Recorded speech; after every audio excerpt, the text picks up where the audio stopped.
As I packed my belongings, I couldn't shake the feeling of stepping into the unknown.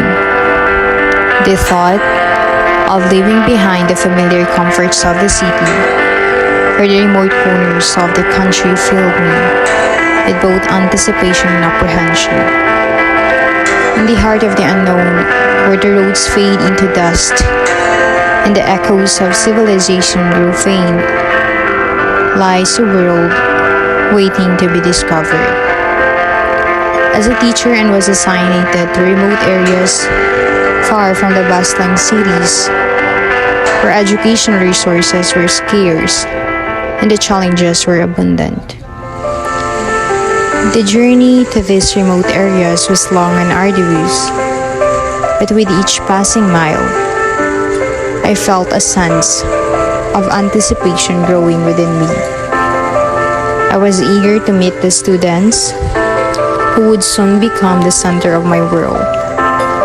Venturing into these communities, I embark on a journey filled with uncertainties, yet fueled by the passion to make a difference.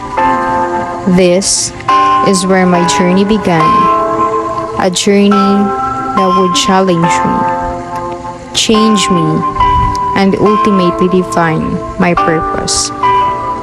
As a teacher, I was tasked with a mission to bring education to the remotest corners of our world.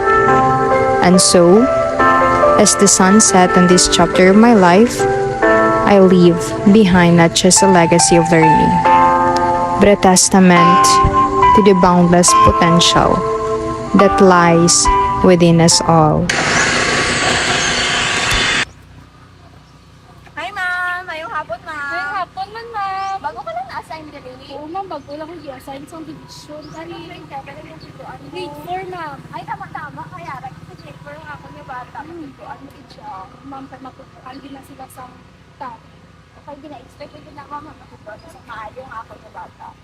Yan ba mo sa bata mo nga? Pa kami sa linis. Oo ma'am, ha? hambalan ko ng good siya. Sige, ma'am. Diri ko, ma'am. So, bye-bye. Hello! Hello, ma'am.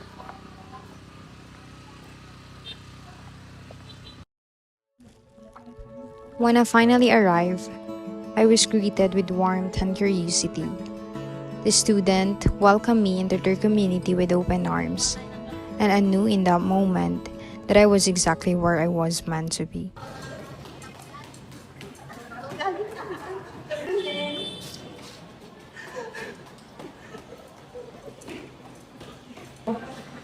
Anong pagbasa sa mga bata? Flower! Di ba? Flower! Good morning, teacher. Sunod na to. Dito dito ko na. Sunod, bisa sa inyo na klase. Sige. Sunod na kamo. Sunod ko sa inyo. Sa inyo.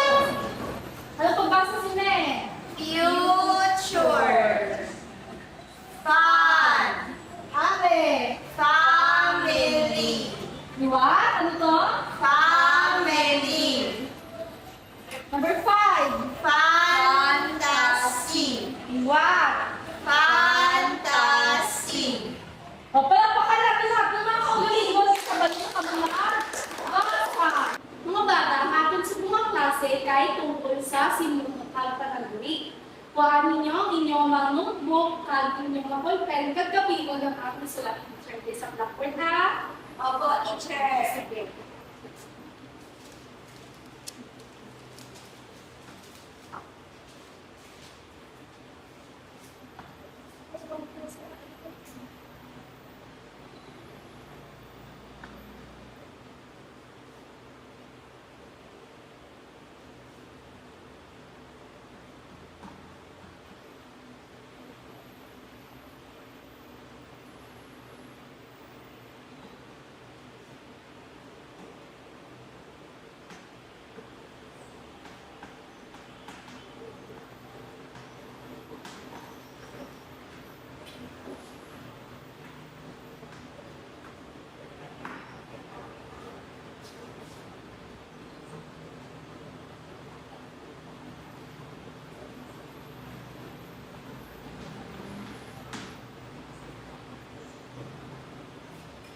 Magkasunod mga bata?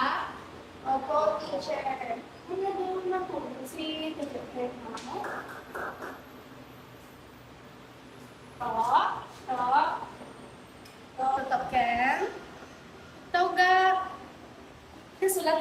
classmate ko masulatan.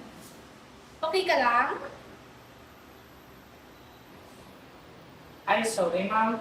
Nagutumabi ko kami natuyo. Isulat lang anay kay karon na storya ta sa mga pagkatapos ng klase ha. Oo ma'am. Mastorya na ito. Isulat anay.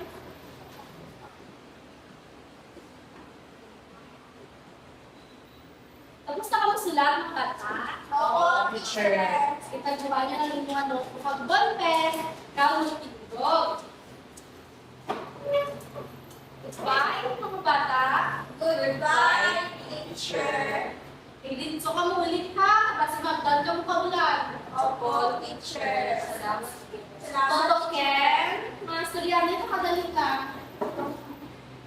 Bye-bye, teacher. Bye-bye, hello ka. Opo, teacher.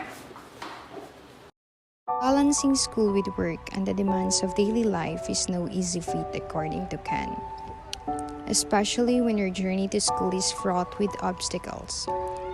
But for many students in remote areas, the opportunity to learn and pursue their dreams makes every step worth it. The paths can be steep and rocky, making each step a test of endurance, and sometimes the weather doesn't cooperate.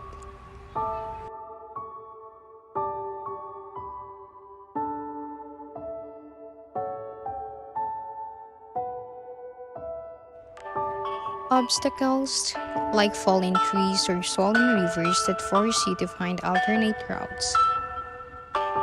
As I heard that words coming from Ken, imagine waking up early in the morning, even before the sun rises to begin your journey to go to school.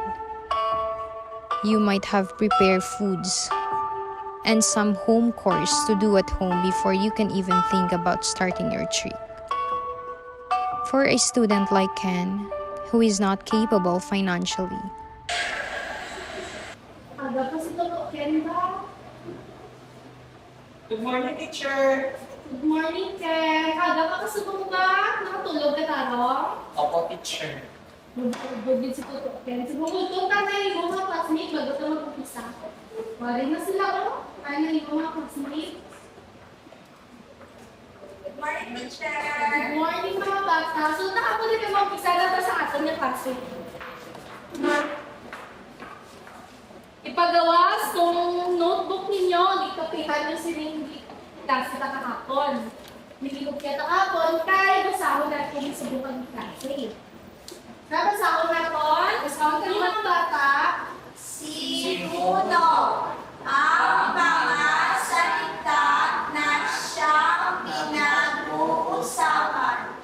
Hey, very good. Ari, Panaguri ay ang salita na siyang nagkukwento o naglalarawan tungkol sa sinuno. naiintindihan mga bata? Opo, teacher.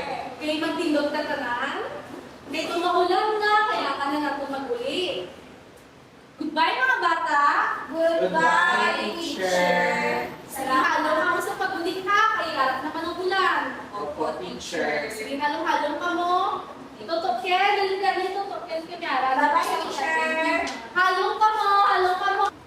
Ay, Miara, pwede ko gidala din para sa inyo tutok yan. Ano na siya, ma'am? Para magamit mo sa pagkadawad-daw mga ano, pag-swela. Ari ko, ang ato ng imo nga mga pagkaon, mga tinapay mo, pag may gamay na din na sudan, para ilisudan mo sa balay nyo, pag taon na rin sa mga mambubuka. Salamat, teacher. Kasi ari ka man din sa bayo, pag bago nga uniform, para mga uniform ka naman ng bago. Labhan mo din ang tawin ha. Salamat, teacher. Sa inyong pangakap. Swela, tarong to ha. Opo, teacher. Thank you, teacher. Ano sa lagyan?